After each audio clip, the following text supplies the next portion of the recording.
accueillons Carole Azoulay, directrice du développement d'actualité juive et du développement de LPH Info. Carole, bonjour, bienvenue. Bonjour Cathy. Alors, ravie de te retrouver parce que c'est vrai que vous faites un travail, toi et toute ton équipe, extraordinaire pour la couverture de cette guerre qui nous a tous pris par surprise. Il y a eu des éditions spéciales, notamment celle du 7 octobre 2023. Oui, alors le 7 octobre, l'abattement, le chaos, la tristesse, donc cette couverture qui dit tout, qui est très sobre, mais qui explique beaucoup de choses.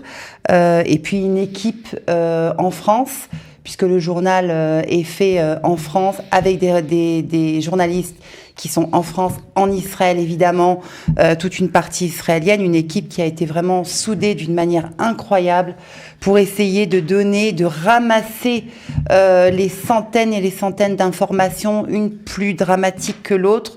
Donc en l'espace de 3 jours, cette édition spéciale a permis à tous les Juifs de France, à tous les francophones d'Israël, d'avoir dès le mercredi un journal qui pouvait un petit peu synthétiser ce qui était impossible en vérité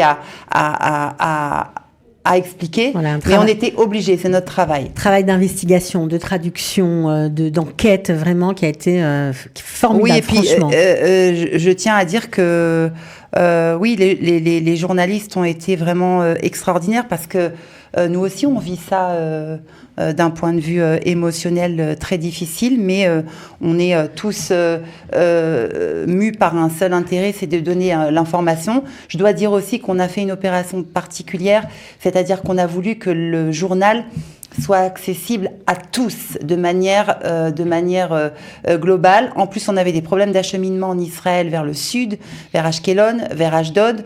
Donc, on a rendu le journal gratuit avec une consultation digitale gratuite en ligne, ce qu'on ne fait pas puisque le journal est payant. Mais on a voulu que tous les Israéliens, tous les francophones d'Israël ne soient pas pénalisés par des problèmes d'acheminement. Et puis, tous les Juifs de France aussi puissent lire le journal parce que c'était une source d'information fraîche et extraordinairement direct et professionnel. Alors, c'est pareil pour le LPH Info, parce que là aussi, je dois le dire à titre personnel, que je suis absolument estomaquée à chaque fois, parce que nous, on reçoit les nouvelles sur les sites israéliens en hébreu, et quelques minutes après, on a la même information traduite au mot près.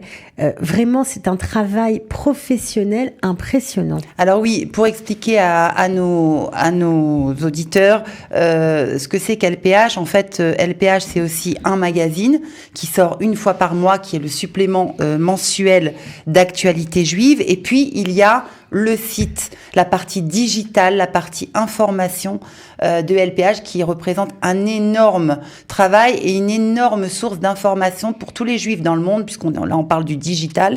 Alors il y a un site avec un fil d'infos. Voilà, il y a un site avec un fil d'infos, c'est de la news en continu, 100% Israël. C'est-à-dire qu'on s'occupe essentiellement de ce qui se passe en Israël. Alors évidemment, quand il y a des crises politiques, on donne toute l'information qui est nécessaire à la compréhension, et on a vu ces derniers mois malheureusement que ça a été le cas. Quand il y a un attentat, c'est en temps réel, on donne l'information.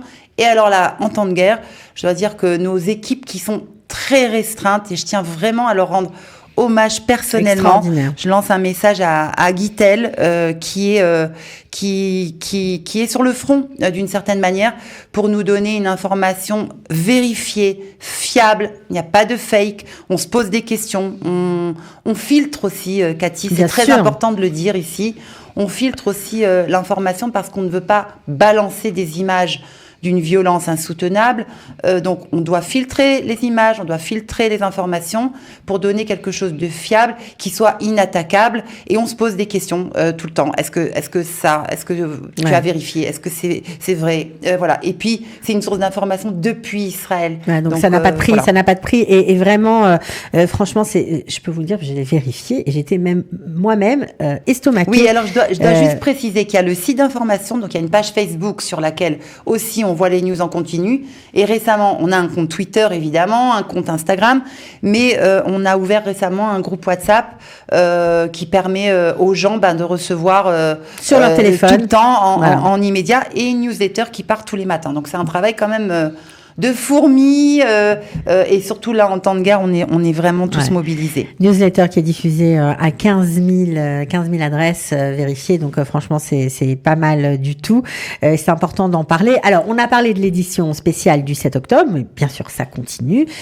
Hier est sorti, mercredi 18 octobre, donc le journal, avec des infos, bien sûr, des choses que nous vivons ici et qui sont relatées d'une façon précise, émouvante, juste, objective. Et c'est vraiment un très beau travail.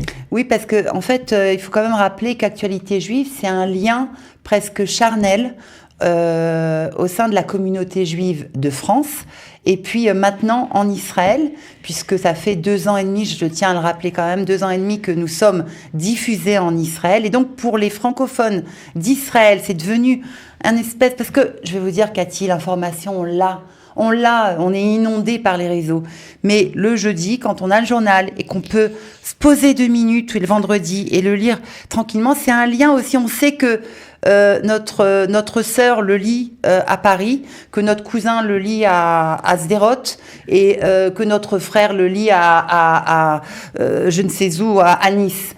Et donc, il y a une espèce quand même de regroupement et d'unité, je trouve, du peuple juif à travers ce journal. Alors, cette semaine, évidemment, deuxième édition spéciale. Voilà, la guerre maintenant, c'est le titre. Beaucoup d'infos sur les héros, parce qu'on a été assaillis de mauvaises nouvelles, mais aussi d'histoires héroïques dont on parlera encore pendant des années et des années.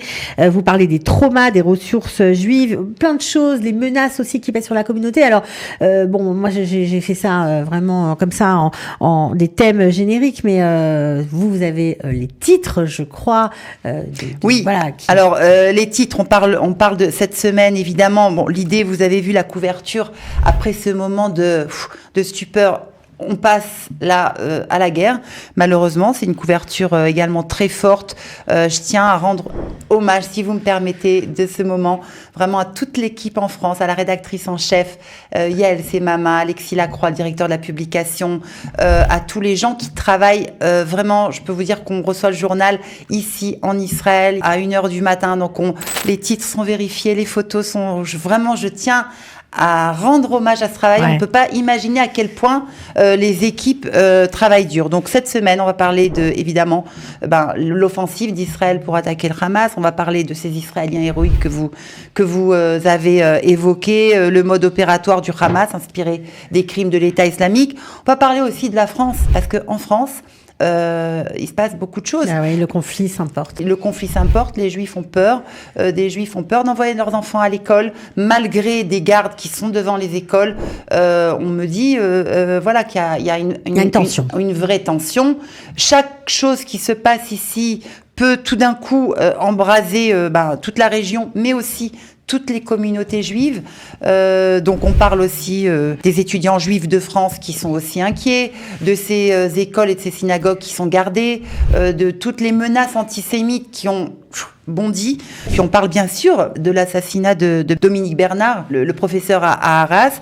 Et Chaim Corsia, d'ailleurs le grand rabbin de France, est également interviewé. Je tiens à dire que dans ce journal Actualité juive, j'ai fait vraiment des grandes personnalités qui s'expriment, à qui on donne la parole. On a donné la parole aussi à Serge Klarsfeld.